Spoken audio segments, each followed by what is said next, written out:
मैं जब भी मालिक के बच्चे को दूध पिलाती तो मालिक सर पर आकर खड़ा हो जाता। मुझे शर्म आती मगर मालिक को कुछ ना कहती क्योंकि 30,000 पगार मिलती थी और मैं अपने 30,000 गंवाना नहीं चाहती थी। लेकिन एक रात मालिक का बच्चा बुखार में तपने लगा। मालिक ने दवाई दी और कहने लगा, आज रात यहीं रुक जाओ। मैं मान गई मगर उस रात मेरे होश उड़ गए जब मालिक ने मेरे पति की पगार बहुत कम थी। बड़ी मुश्किल से घर का गुजारा हो पाता था। फिर उस पर मेरा छोटा सा कुछ महीने का बच्चा। मैं उसे छोड़कर घर के कामकाज के लिए नहीं जा सकती थी, ना ही कहीं नौकरी कर सकती थी। एक बार मेरे पड़ोसी ने मुझे एक ऐसी बात कही जिसे सुनकर मैं सोच में पड़ गई थी। लेकिन मुझे लगा कि शायद मेरा पति मुझे इस बात की इजाजत ना दे। वो काम ही कुछ ऐसा था। वो कहने लगी कि उसके कोई जान पहचान वाले हैं जिन्हें ऐसी औरत की जरूरत है जो उनके बच्चे के लिए मां बन सके। अपनी पड़ोसन की बात सुनकर मैं चुप सी हो गई थी। वो कहने लगी, वो बहुत अमीर है और उसे अपने बेटे से बहुत प्यार है। उसके खातिर तो वो तुम्हें बहुत अच्छी कीमत देगा। मैंने कहा कि मेरा पति शायद मुझे इस बात की इजाजत ना दे। मेरी पड़ोसन कहने लगी, एक बार तुम पहले मेरे साथ चलो और उनसे पूछो कि वो तुम्हें इसकी क्या कीमत देंगे। अगर वो पैसे बहुत ज्यादा हुए तो जाहिर सी बात है तुम्हारा पति इनकार नहीं कर सकेगा क्योंकि तुम्हें पैसों की जरूरत है। फिर वो अच्छी खुराक भी देंगे और फिर तुम्हारे बच्चों को भी इस चीज का फायदा होगा। ये सोचकर मैं चुप ही हो गई थी। जाहिर सी बात है मेरे पति बहुत कम कमाते थे। मेरा इसमें गुजारा नहीं होता था। मेरा बच्चा बहुत कमजोर था और औलाद के खातिर मैं ये कदम उठाने के लिए भी तैयार थी। हालांकि किसी दूसरे के बच्चों को गोद में भरना और अपने ही बच्चों के साथ उसे शामिल करना आसान तो नहीं होता, लेकिन अपने बच्चों के खातिर मैं ये सब करने के लिए तैयार थी। अगले दिन मैं अपने बच्चे को गोद में लेकर पड़ोसन के साथ उनके बंगले में पहुंच गई। वो वाकई बहुत अमीर लोग थे।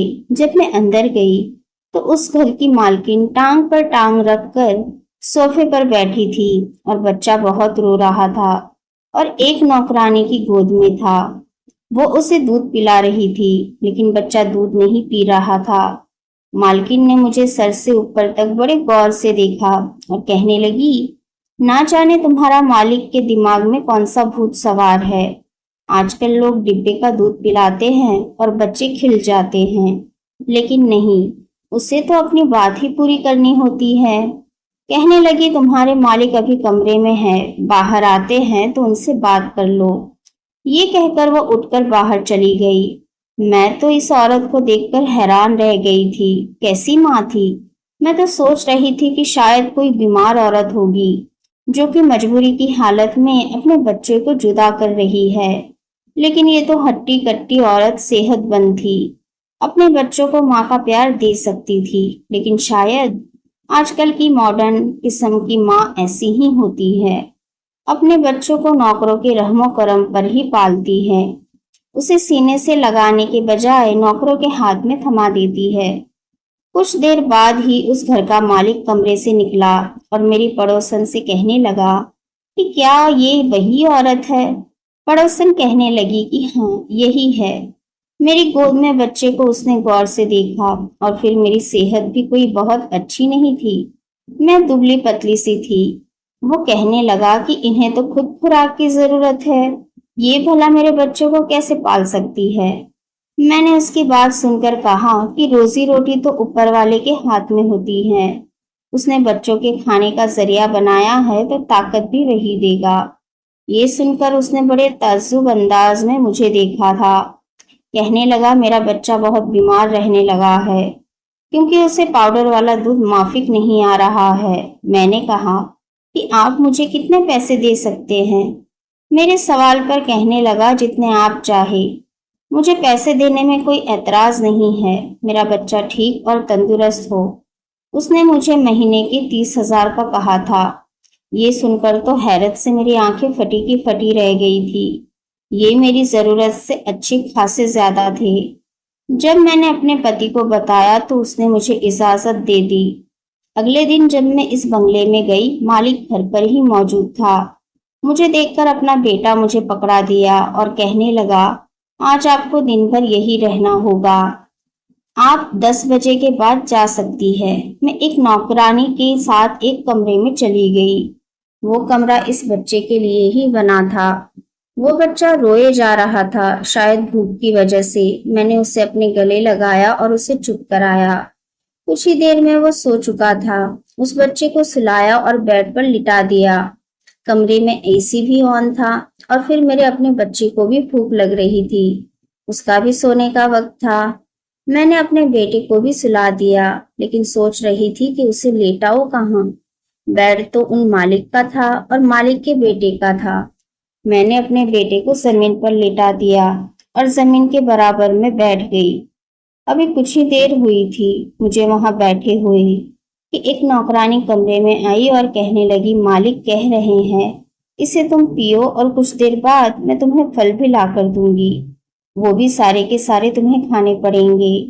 ये सुनकर तो मुझे हैरत हुई। मैंने कहा, मैं ये सब कैसे खाऊंगी? वो नौकरानी कहने लगी, मालिक का हुक्म है। कह रहे थे कि आप अच्छा खाएंगी, अच्छा पिएंगी, तभी तो उनका बेटा भी सेहतमंद रहेगा। ये सुनकर मैंने दूध का गिलास पी लिया। पूरे 1 साल बाद मैंने दूध पिया था, वरना तो रोज बस 2 घूंट दूध एक कप चाय में डालकर पतली सी चाय ही पीने को मिलती थी। साथ साथ न जाने क्यों मेरी आंखों से आंसू बह रहे थे। वक्त भी इंसान को कैसे कैसे कारनामे दिखाता है। 4-5 दिन में मेरी सेहत में काफी फर्क आना शुरू हुआ था। लेकिन एक चीज जो मैंने महसूस की थी वो ये थी कि जब भी मालिक के बेटे को कमरे में लेकर जाती, कुछ देर बाद ही मालिक किसी न किसी बहाने से कमरे में आ जाता। मुझे बड़ी अजीब सी नजरों से देखता। मुझे उलझन सी महसूस होती। मैं फौरन से उसके बच्चे को गोद से उतार देती। वो मुझे अपने बेटे के बारे में पूछने लगता। मुझे अपने मालिक की हरकत बहुत बुरी सी लगती थी कि वो क्यों कमरे में बिना इजाजत चले आते हैं। जब 4-5 दिन यही सिलसिला जारी रहा, तो फिर मैंने एक दिन कह दिया कि देखो, मुझे यूं अच्छा नहीं लगता। बार बार कमरे में क्यों आते हैं? कहने लगा, सच्ची बात बताओ। मैंने कहा, जी बताइए। वो कहने लगा, देखो, मैं आपको जो खाने पीने में इतनी चीजें दे रहा हूँ सिर्फ इसलिए ताकि मेरा बच्चा अच्छी सेहत का हो जाए। मुझे वो वहम रहता है कि आप मेरे बेटे की बजाय अपने बेटे से ज्यादा प्यार करती है। मैं अगर पैसा खर्च कर रहा हूँ तो अपनी औलाद के लिए कर रहा हूँ। ये सुनकर तो मेरा दिमाग घूमकर रह गया था। क्या समझता था वो? क्या मैं बेईमान हूँ? मैंने कहा, साहब, मेरी गरीब जरूर हूँ, लेकिन बेगैरत नहीं हूँ। मुझे नमक की वफा करनी अच्छे से आती है। अगर आपको ऐसा ही लगता है तो ठीक है, आप किसी और को रख ले। ये कहने के बाद मैंने अपना बच्चा गोद में उठाया और बाहर जाने लगी। वो मुझे पीछे से पुकारता रह गया, लेकिन मैं 1 मिनट भी वहां नहीं रुकी। अपने घर आ गई। मैं गरीब जरूर थी, लेकिन बेगैरत हरगिज नहीं। मुझ पर एक और मुसीबत टूट गई। मेरा पति वापस घर नहीं आया था। रात के 12 बज गए तो मैं बहुत परेशान थी। जब मुझे फोन आया और किसी ने मुझे ये बताया कि मेरे पति का एक्सीडेंट हो गया है। मैं अस्पताल पहुंची। मेरे पति की मौत हो चुकी थी। वो बुरी तरह जख्मी हुआ था। जब मुझे डॉक्टर ने आकर बताया कि मेरा पति अब इस दुनिया में नहीं रहा, तो मैं बेहोश होकर गिर चुकी थी। कभी अपने बच्चे को देखती तो कभी अपने पति के मुर्दा शरीर को। मैं फूट फूट कर रोने लगी। कुछ समझ नहीं आ रहा था कि क्या करूं। हमारे घर में लोगों की भीड़ थी। सुबह ही मेरे पति का अंतिम संस्कार हो गया। वो रात यूं ही गुजर चुकी थी। जब अगले दिन घर के दरवाजे के बाहर एक गाड़ी आकर रुकी, तभी हमारे घर का दरवाजा खुला और मालिक को सब देखने लगी। जबकि मालिक सबको नजरअंदाज करते हुए मेरे पास आए। हालात के नजाकत से उन्होंने अंदाजा हो चुका था। उन्हें ये भी खबर मिली कि मेरे पति की कल रात मौत हो चुकी थी। वे मुझसे हमदर्दी करने लगे। मैं फूट फूट कर रोने लगी थी तो मालिक कहने लगे कि तुम फिक्र मत करो। दरअसल मैं तुम्हें यही बताने आया था कि मेरे बेटे की तबीयत बहुत ही खराब है। वो बस रोता ही रहता है। तुम्हारी गोद की उसे आदत हो चुकी है। यही कहना था कि तुम वापस आ जाओ।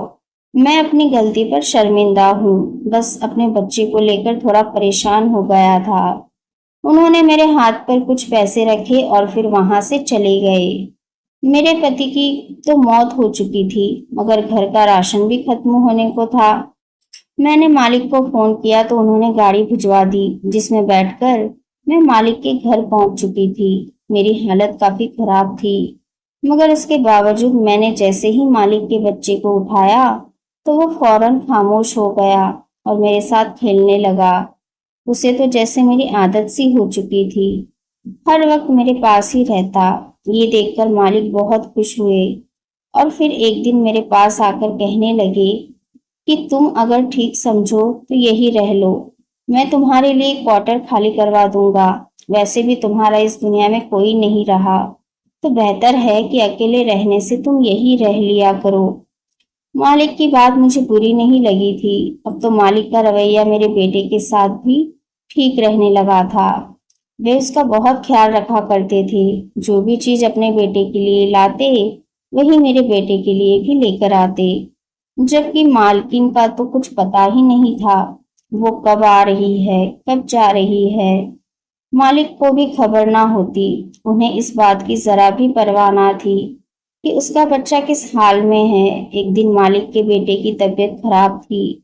मैं क्वार्टर जाने लगी तो मालिक बोले, आज तुम यही रुक रह जाओ, मेरे बेटे के कमरे में ही सो जाना। मेरे बेटे की तबीयत खराब है और वो सिर्फ तुम्हारे पास ही पल सकता है। मजबूरन मुझे वही रुकना पड़ा। आधी रात को मालिक का बेटा भूख की वजह से जग गया तो मैं उसे दूध पिलाने लगी, मगर तभी मालिक कमरे में चले आए। मैं अपने ही ध्यान में बैठी थी। जब कदमों की आहट सुनी तो घबराकर मालिक के बेटे को गोद से दूर करने लगी। वो सो चुका था और उसकी तबीयत भी कुछ ठीक थी। मेरी हड़बड़ाहट देखकर मालिक मेरे सामने कुर्सी खींचकर बैठ गए और फिर जो बोले वो सुनकर मेरे कदमों के नीचे से जमीन निकल चुकी थी। मालिक कहने लगे कि देखो, जो मैं कह रहा हूँ वो ध्यान से सुनना। मैं एक ऐसी ही लड़की से शादी करना चाहता था जो ना सिर्फ दुनियादारी संभाले बल्कि घर और मेरी होने वाली औलाद को भी संभाले, उसकी अच्छी परवरिश करे। जबकि मैंने जिस औरत से शादी की, इसमें ऐसी कोई भी खास बात मौजूद नहीं है। इसलिए मैं चाहता हूँ कि जैसे तुम्हारी राय हो, मैं तुमसे शादी कर लूँ। तुम मेरे बेटे को अपने बच्चे की तरह ख्याल रखती हो। मेरा बच्चा भी तुमसे घुल मिल चुका है। मैं चाहता हूँ कि तुम्हें इसकी माँ का दर्जा दे दूँ। मैं जबकि मालिक की बात सुनते ही मेरा चेहरा लाल हो चुका था। मैं फौरन कहने लगी कि नहीं, मुझे सिर्फ अपने पति से प्यार था। मैं ऐसे कैसे आपसे शादी कर सकती हूँ? अभी तो उनकी आत्मा को शांति भी नहीं मिली है। मैं फौरन वापस अपने क्वार्टर में चली गई, मगर मालिक कहने लगे कि तुम्हें इस फैसले का हक है। तुम जो कहोगी वही करूंगा। मालिक का रवैया मेरे बच्चे के साथ बहुत अच्छा था। इससे तो अमीरों वाले आराम और ऐश मिल रहे थे। मैंने बहुत सोचा। जब अपने बच्चे के भविष्य को देखा और मालिक के बेटे को, तो मजबूरन मुझे मालिक का फैसला मानना पड़ा।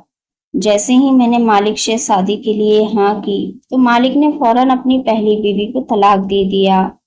वो चीखने और चिल्लाने लगी। उन्होंने मुझसे शादी कर ली।